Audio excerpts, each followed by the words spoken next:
Should I consider part-time work in retirement?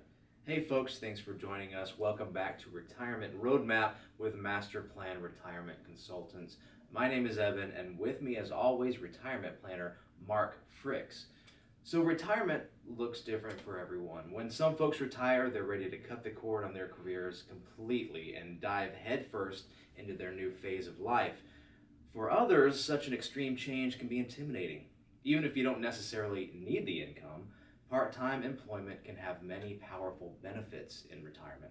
Today we'll discuss some of those benefits as well as some ideas for potential part-time employment in retirement. Mark, part-time employment has a lot of benefits. We're seeing it more and more actually in retirement.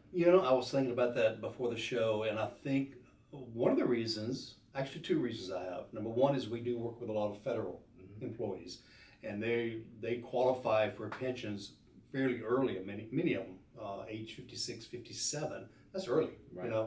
You're still very young. So I think that's one reason. I think another reason, if I can give our firm a little bit of kudos here, is because of the way we work, we squeeze every bit of income out of assets. We maximize the efficiency of the income production, and it also accelerates the ability to retire. Mm-hmm. And so I think those two things together, we are seeing more and more folks that are retiring earlier, which I think promotes the part-time work. Yeah, we're going to talk about how financially it can be beneficial. Before we jump into that, I think also as far as a sense of purpose for folks, it can be really hard to, like I said before, cut the cord completely and completely shift into a new phase of life from employment, which could have been decades long in a career, and then to go from nothing. People don't realize that often our jobs, our careers are the primary social circle that we have in our lives. Our sense of purpose, especially in Western culture, is very wrapped around what we do. Mhm. Oftentimes when we meet someone new, the first thing we say, "What do you do, Bob?" or whatever. Absolutely. So it can be really shocking. It's part of who you are. It's part of who you've been. I've really enjoyed getting to watch our clients as they transition from working to retirement, and especially that last year, and just and I kind of interview them, and we talk about it. I've had some clients cry because they're afraid, I don't know what I'm going to do. Am I going to just die because I've quit working or whatever? And so we've discussed that. But most of them have this mixture of emotions. They were excited, scared. Am I going to have enough money? We show them they will. It's just all these emotions, and it's really interesting. I find it really eye-opening to talk about all of this and to help them through that transition. Because I feel like there's three segments of our life. There's growing up, which could be till maybe age 25 or 30 for some folks, right? Then there's those middle years of adulthood where we maybe have kids and have our major careers, and many of us get married and have a home. It's just kind of a different feeling, and it seems like it lasts forever. Then it's over in a flash. And then that third phase to me is retirement. Is 60-ish and beyond, which now is lasting 20, 25, 30 years or more. So if you have spent, like you said, if you spent these 30-something years, 40, I've worked some kind of job since I was like 10. Now I was cutting grass, but a real job since I was 15 or 16. And so all of a sudden just stop and kind of like you said, just jump off that cliff or mountain or whatever it may be. I remember a client several years ago, they were both, I think, early 60s, and they both retired on the same day. And they woke up the next Monday on the beach. That was their goal. And never worked again, and that was perfect for them. But many folks are concerned about that, again, because of what's it going to do to their lives, physically, emotionally, and all of that. So I think this is a great subject to talk about the reasons why you might want to work part-time, and maybe even some examples of what you could do. And it's funny when you mentioned the couple who retired on the weekend and then in the next Monday or at the beach or whatever, you also don't really know, not everyone, and this is not a reflection on a relationship between a couple, but you've spent an entire career where one person may have been out of the house the majority of the Or day, both of them out of the or house. both out of the house, and different all places. of a sudden you come back in, your dynamic might shift a little bit, and maybe easing into that isn't also a There's benefit. one word you use that shouldn't fit there. What's that? Might. Might. Right. That dynamic will It shift. will shift. Yeah. It depends on how much, right? Right. And how they handle it. Interesting today, in today's world, so many people working from home since COVID, it's become less of an issue. I was talking to somebody just the other day, and a fairly new client, and they were talking about how, I've worked from home for 15 years.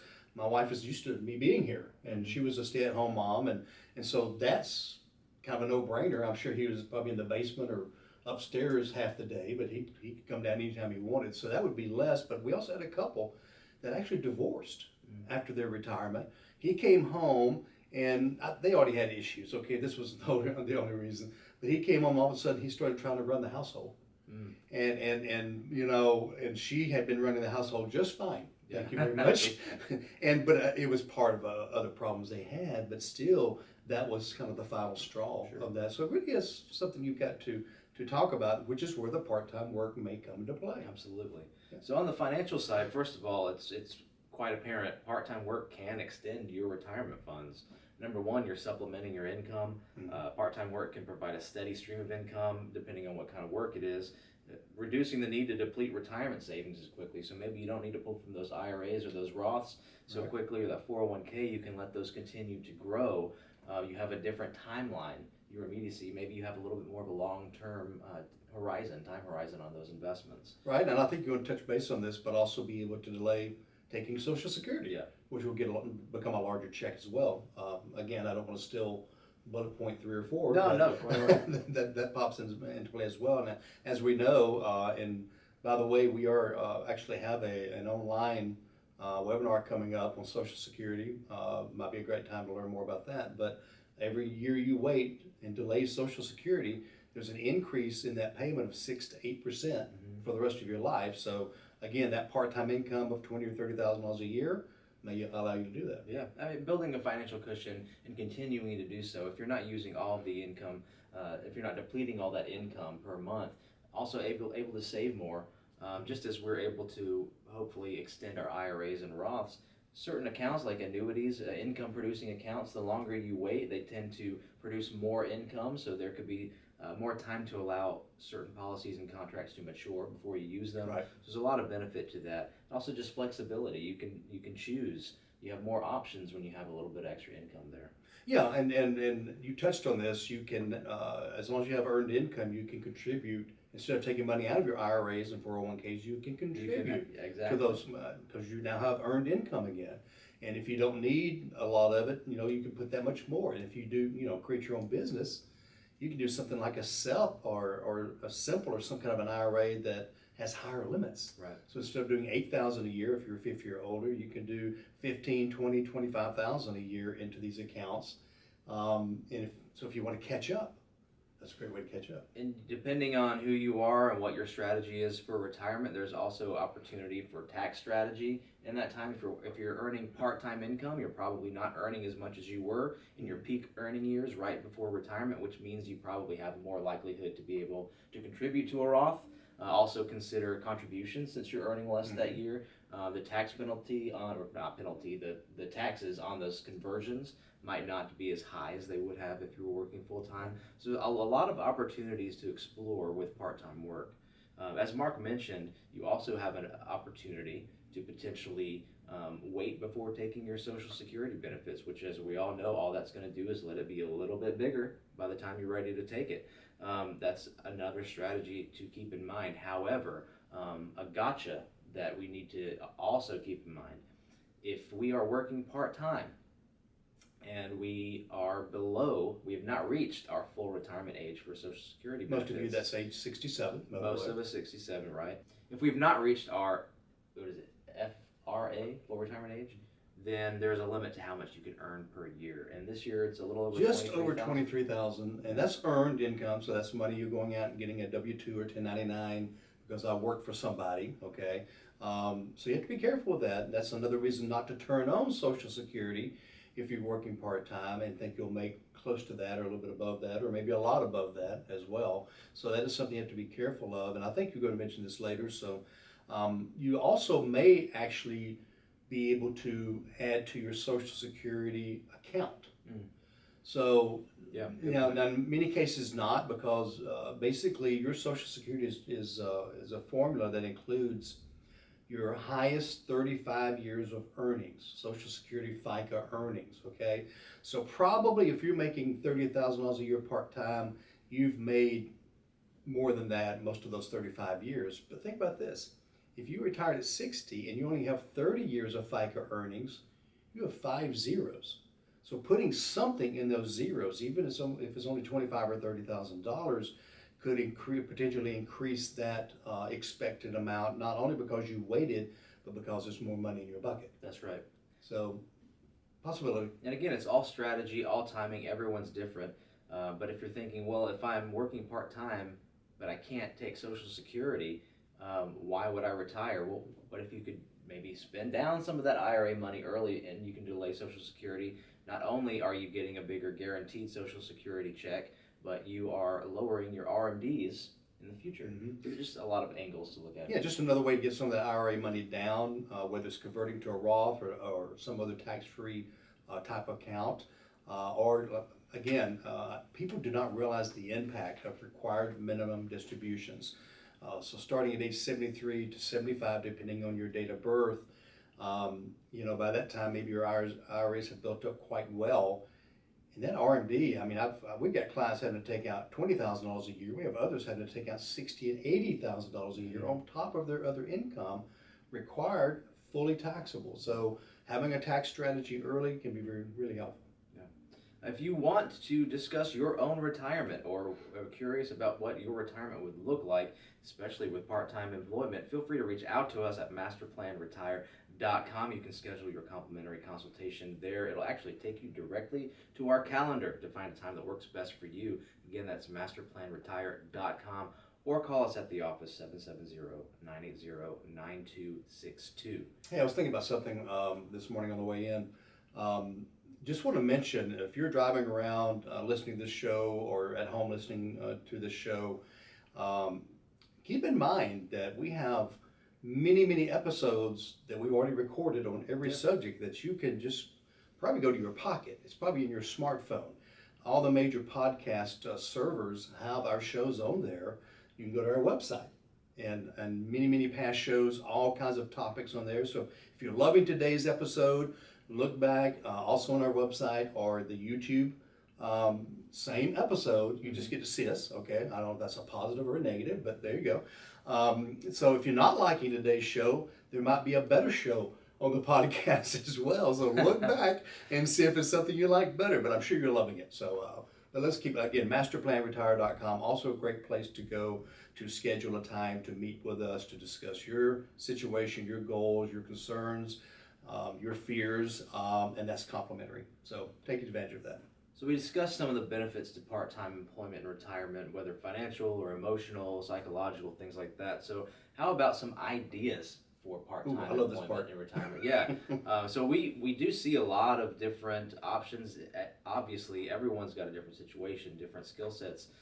But sometimes I'm really surprised by the things people find that they are interested in and they end up doing for work. So we're just going to run through a list of things, kind of talk through it, maybe give some ideas from our own experience with interaction with our own clients. Well, the first thing I would do is look at myself and say, what do I really enjoy doing? Yeah. Now we're going to give you if ideas. If you have the freedom to do that, what an excellent opportunity. Yeah. So I've always wanted to, I love plants. I've always wanted to work with plants. I'm going to get a part-time job at Pike Nurseries or Home Depot or whatever. So we're going to go through these, by the way, but that's the first thing I would do is what would I look forward to getting up? Maybe the job I've had in the past, I just got tired of it. So what do I want to do? What would fulfill me and still give me flexibility to do the other things I want to do? Yeah. So take off there. Number one, part-time or freelance work. So freelancing, if you have a particular skill, whether it be writing, graphic design, consulting, web development, freelancing can offer flexible work without the commitment of a full-time job. I have a gentleman I've been speaking to who's become a friend, actually. He is an audio engineer at a radio station, but he also has picked up for years before he worked at the radio station he's at now, He's just worked out of his home. He's got his little setup. He's really fast, and the amount he can churn out in a short amount of time, as far as voiceover work, commercials, things like that.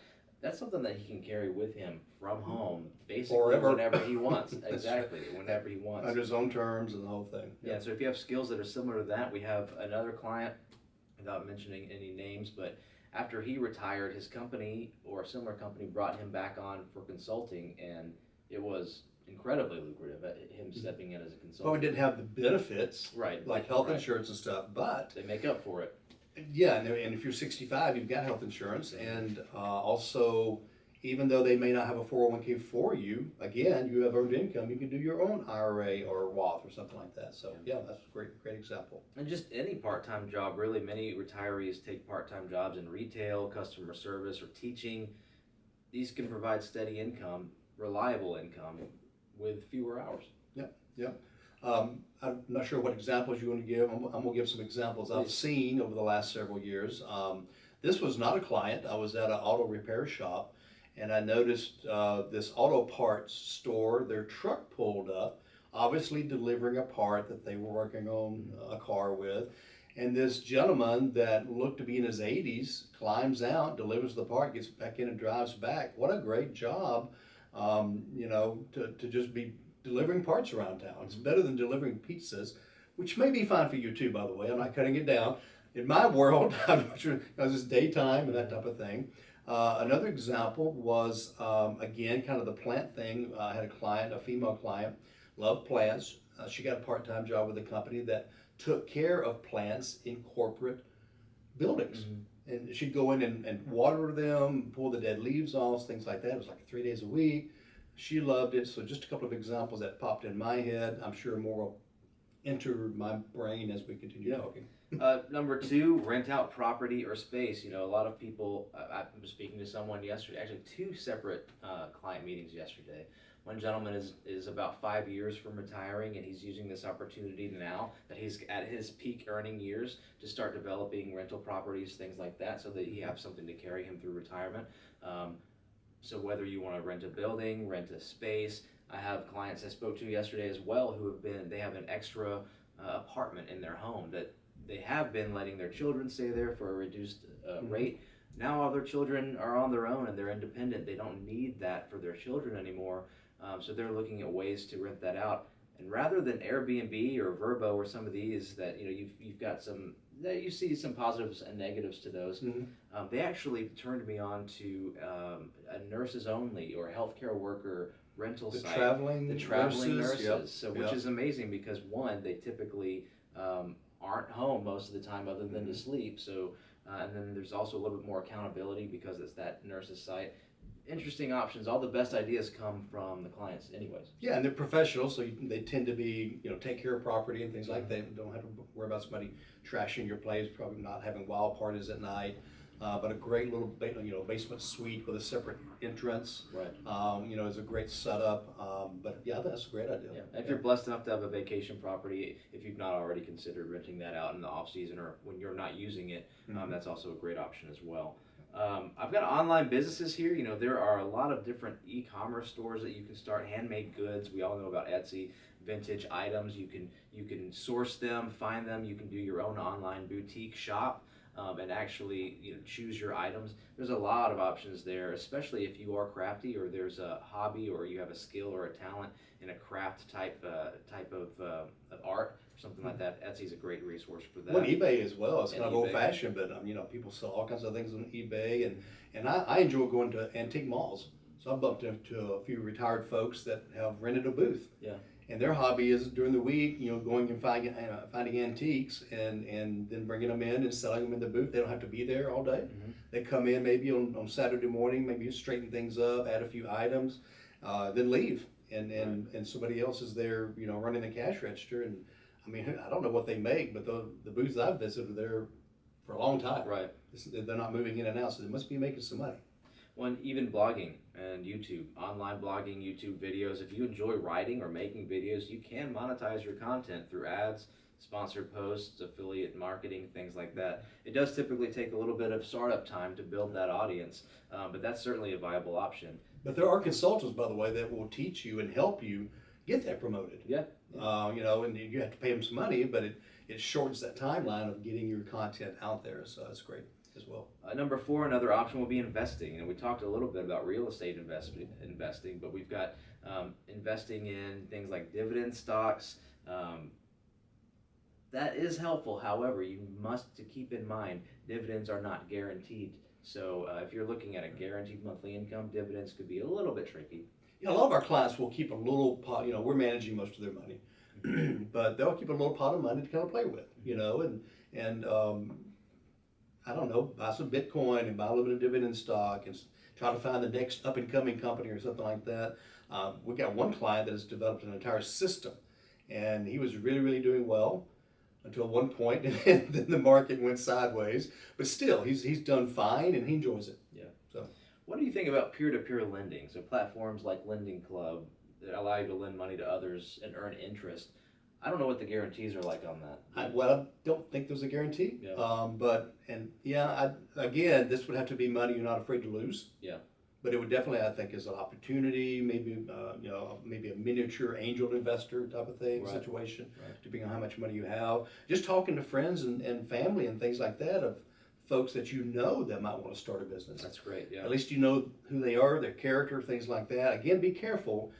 There's one thing you said, never lend money to a friend, but so make sure everything's in writing and it's for a specific purpose. They have a business plan, all that kind of good stuff. But certainly an opportunity, again, just don't put out so much money that you harm your retirement. Right. So, number 5, teaching and tutoring, online tutoring. If you have expertise in a subject, you can teach or tutor online. There are platforms like VIP Kid or Chegg, CHEGG, where you can tutor students. Music and art lessons. If you have artistic or musical talent, consider teaching lessons in person or online as well. It's amazing how many artists have moved, especially with COVID, with the shutdown on venues and everything else, moved to online lessons. There's so much available now as far as online. it's so much tutoring. easier. You don't have to travel. You don't have to, the musician doesn't have to rent a room. And no, it's a great idea. I love the way things are moving that direction. So absolutely, yeah. Self-publishing. Are you a writer? Do you love to write? Have you ever considered publishing, putting on Amazon, Kindle Direct? They allow you to publish and sell books online, often with a flexible schedule. Guides, books, memoirs, they can provide passive income if they sell over time. That's a great idea. A lot of our clients travel, and some of them just go to some exotic places. What a great idea to write a travel blog about where they go, and sharing those experiences and helping other people see the world, or tips on how to travel to that particular place. I like that. Number 7, sell crafts or hobbies. We talked about that a little bit with Etsy. Etsy shop if you like knitting, painting, woodworking, really anything. It's amazing what you can find on there. But something I didn't consider, photography. If you're into photography, you can sell your images on stock photo websites like Shutterstock or Adobe Stock. Do you know that? I think I'd heard that a long time ago, but I had never really followed up with it. That's a great idea, though. I know I've purchased things off of there, and somebody had to take that photograph, right? Yeah, exactly. We're running out of time, but another really cool one is create an online course. That reminds us of another client of ours who's earning a lot of income because he created an online course. It's so cool, and it's actually a course that is required to be taken. It's a continuing ed course. Mm-hmm. Won't name the profession or anything like that. But and he does it with a touch of humor. So basically, once he gets these 10, 8, 12 courses recorded, people buy them, and they pay through PayPal. And really, he's not doing anything else. Mm-hmm. He's just collecting money for this continuing ed course. And they get great reviews too. They do. Yeah, they really do. So, well, I think we're out of time. We appreciate you joining us today. Remember our podcast as well as our radio show on YouTube. But I guess the best thing to say now is schedule an appointment. MasterPlanRetire.com, and until we see each other again, plan well and prosper. Take care.